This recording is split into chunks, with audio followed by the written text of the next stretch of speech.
One of the most fascinating cases of demonic possession transpired in the 20th century, the case of Enise Michel, a German girl who was demonically possessed. The case of Anneliese has even attracted popular culture. One of the films that was made that's based on her life is The Exorcism of Emily Rose, which, while categorized as a horror film, is actually very spiritually edifying. I've even known people who've had conversion experiences, literally, to God, to a deeper spiritual life because of that movie. Anneliese, her exorcisms, I believe there were 67, her exorcisms were tape recorded. And so there's tape recordings of the demons manifesting and speaking.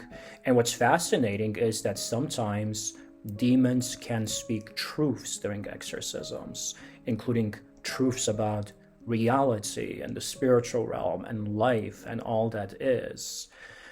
You gotta be careful, of course, because the demons come from the father of lies, so there has to be a type of criteria of whether they're speaking truth or not. You discern it against the tradition of the church, what we know to be true. Any theological errors or things of that nature should be questioned. But one of the books that I've read, which is such a great book, is called Enise Michel, A True Story of a Case of Demonic Possession.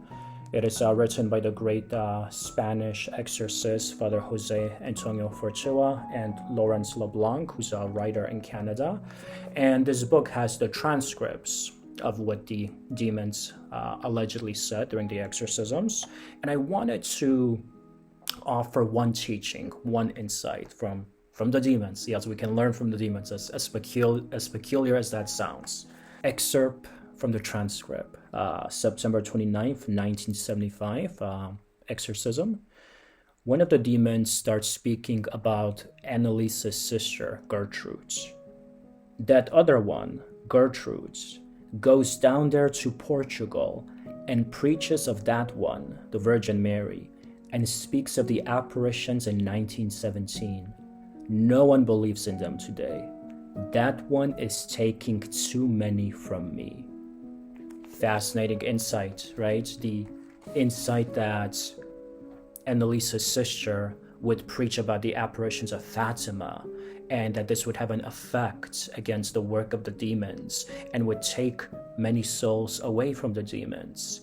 And notice how the demons refuse to even name the Virgin Mary. They experience a type of spiritual pain in even speaking her holy and reverend name, and therefore they call her that one.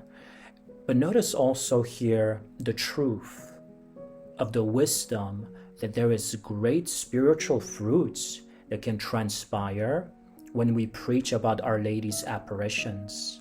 Because when we preach about her apparitions, we are helping to awaken souls to the reality, first, that God is real, the supernatural is real. We live in a culture that is so inundated by rationalist, naturalistic ideology, where people no longer believe in the miraculous or the miracles of Jesus, the resurrection, the incarnation, the healings. But when they see that a contemporary event can happen, like Marian apparitions, whether it's Fatima, Kibeho, Medjugorje, some of these apparitions tested by scientists and doctors, they can see that the supernatural does in fact exist. It challenges sharply an ideological, rationalistic worldview, destroying it. Second, these Marian apparitions, when we preach about them, they exemplify our mother's love for us, that we have a spiritual mother who cares for us deeply, tenderly, and speaks to us and wants to bring us onto a path of deep spirituality, calling us onto lives of prayer and fasting and repentance and love of Jesus and the Eucharist and the Holy Rosary. And that is so beautiful. That is so beautiful. It shows us that God is real, that our mother loves us, and that we are called to lives of mission, praying for those who are far from God, praying for those who are in dark places, praying for the conversion of souls, praying for the conversion of our families.